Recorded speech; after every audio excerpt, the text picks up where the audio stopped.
Welcome back to WEDO Pay It Forward. I am so excited for you to hear our next guest, Cher McArthur of Honeybee.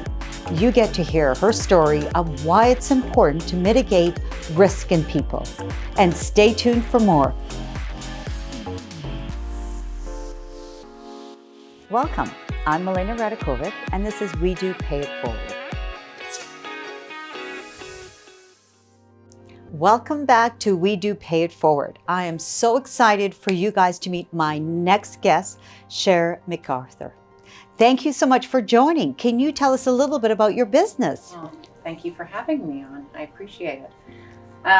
Honeybee started, we're in year 5, and sort of fell into this, became a consultant, and then things grew from there. There were more and more needs for more HR support, from recruiting all the way through to the end of an employee's relationship with an organization, and then a lot of things in between, and supporting leaders in developing their skills so that they can mitigate risk within the organization around the people side and around the business side as they grow or shrink and changes happen in their organizations.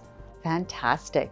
One of the things that I loved hearing about is when us women, we take a lot of risk when we go and start our entrepreneurs. We have a lot of things going on, and sometimes the risks pay off and sometimes they don't. And Yes. you were going to share a really good story of something that you, when you started off, that you might have changed, that pivoted a little bit and do it right. Why don't you share that story with us? Sure. I started off with one client and it landed on my lap. It was a great opportunity. They were a bigger client and they needed more and more and more. And my team was growing and able to support them in different ways. And we had other small clients, but I wasn't chasing new business. Mm-hmm. So I had too many eggs in one basket. And when things shifted with their needs, then a lot of times it makes sense to have more in-house support and et cetera. And absolutely, I want my clients to do the right things for their business, but I didn't diversify enough. So I learned the hard way that some of the growth challenges and the drop-off challenges that I usually support my clients with, I was experiencing for myself. And so how quickly were you able to get back into the growth mode right after? It probably took about 8 months before I was able to get back to that place where I was experiencing the same level of success, because I wasn't feeding that funnel for more work to come in. I wasn't out there, and my business started during COVID, so the networking opportunities were a little less abundant. Right. But I learned the hard way that I ought to have still been making more of those connections and doing more of those things, that I just want to do the work. Right. And the business development part matters. Yes. Oh, yeah. Well, I mean, good on you. When I started, I had my first business and I did the same thing. I put all eggs, I had one client and I did everything with it. And then when I lost it, it was like, oh my God, what am I going to do? But unfortunately, I did not survive like you did. So I had to close that business down. So it takes a lot of courage and a lot of hard work for you. I just bow down to that. That's fantastic that you did it. So what is a really good tip that you can give to our audience that helped you survive those 8 months? So what did you do different, and what are you doing different now to ensure that you've got enough new clients coming into the funnel? Well, that's a good question. I think the tough part is making sure that that's always there. Human resources is so based on relationship. If you don't have a relationship with your clients, you don't have those referrals. And I have yet to get a piece of business that wasn't from a referral. Oh, everything fantastic. has been referrals. So it was a matter of going and talking to some of the clients that I knew were very satisfied and asking them if they had referrals, if there were other people they could connect me with, and then getting out there and talking to people. And self-promotion is not something that comes comfortably or naturally for me. So it was getting out of my own way and just talking about the business and how we can support other people's companies. That's great. Talking about what I can do is not as interesting as finding out about what's happening for other companies. So I think the only way I really survived is that I was a bit frugal and had put enough aside that I could survive for that period of time when things were tough. And then I just had to get out there and get uncomfortable. I think that's my biggest lesson, is that I have to be uncomfortable all the time. I like that. If I'm not uncomfortable, I'm not doing something right. Oh, I like that. So that's a good tip, everyone. So having that uncomfortable feeling will probably get your juices growing, and then you'll come out with really creative solutions. Awesome. Yeah. So tell me, are there any, so you've been operating now for 5 years, you've been growing. What's the next stage of your company and your growth? Well, I guess that remains to be seen. We'll see. The challenge is creating those relationships with people in a way that there's a level of trust and they bring us into their organization. We're supporting employees from when they walk in the door through the recruiting stage and onboarding, all the way through till they're parting ways and everything in between. And coaching and supporting leaders that we mitigate risks around people. And so understanding how to connect with more of those folks to grow the business, that's going to be key. And we've got some interesting work that's coming up that's exciting.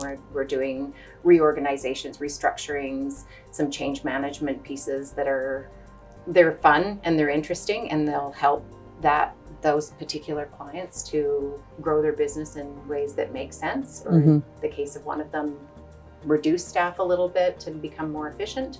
So there's some change, and it's being able to flex with what people need. And I think we've done a really, really good job of that. I think that's been part of the key to our success, is being able to flex with what our clients need.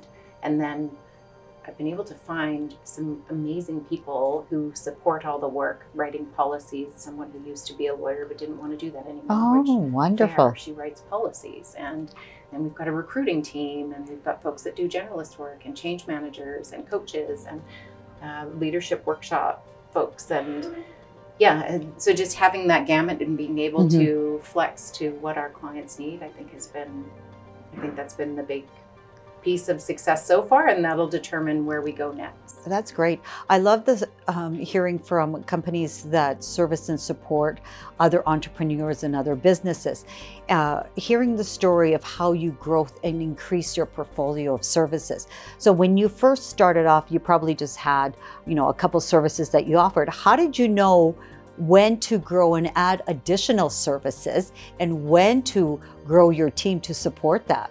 Because I'm sure there's a lot of people there in the audience are saying, okay, I've got a niche, I'm going to offer this services, but I think I could do more, or I'm at a growth stage that I've got these services and I need to probably add some more. Tell us about that experience. Well, I think there's a risk of getting too broad in your service providing, where you're no longer the expert in one area. You've spread yourself too thin. Okay. So we did a little bit on the marketing side, communications, external communications, etc. And we brought that more in closer so that it's internal communications. We have a person who's brilliant who we can bring in for external communications if somebody needs that, but we're not doing the marketing. We're not doing some of the things that we were doing. And we're focusing on the areas where there's a need, and it's the full gamut of HR. So all the power that a large company would have in a huge HR department, but a company that's only 20 people can leverage that. Right. They can get a comp analysis. They can get at whatever it is they need. And the recruiting space is very competitive, and there's like a 20% or whatever that headhunters will charge, and we do a totally different model. So don't want to compete with that market. We want to do it more as we're your in-house service provider. So it's on an hourly basis or a fee structure that is set up in advance so that the client knows exactly what they're dealing with. And we're just everything they need that's HR related. But we've made sure to pare it back a little bit so that we're not stepping outside of our box. I like that. So you found your own niche of how to support, and I'm going to assume it's small and medium-sized companies? Primarily. Once in a while, we're brought into a larger company where they just need some extra support, where they've got a full complement of HR staff, but they need a little extra. Oh, fantastic. Oh my God. Thank you so much for sharing all of this. What is one tip with your background that you can give to an entrepreneur who's either starting or has a team with your HR expertise? I'd say find a mentor. It's really important to find a mentor, at least one. Ideally, you want to find multiple people to mentor you in different spaces, and leverage your network and talk to the people. Don't be afraid to talk to people about what you do. Oh, that's fantastic. Thank you so much, Cher, for sharing. This has been great. How can our audience get a hold of you? I can be reached at share@hummingbee.ca, or you can go to our website, which is www.hummingbee.ca. Thanks. Fantastic. Thanks so much for being here. Thank you. Thank you to our sponsor, Caitlin Bullock of Enta Solution, for supporting the next generation of women entrepreneurs. If you are inspired and want to join the We Do community, then go on WeDoCanada.com and also nominate and sponsor the next inspirational woman.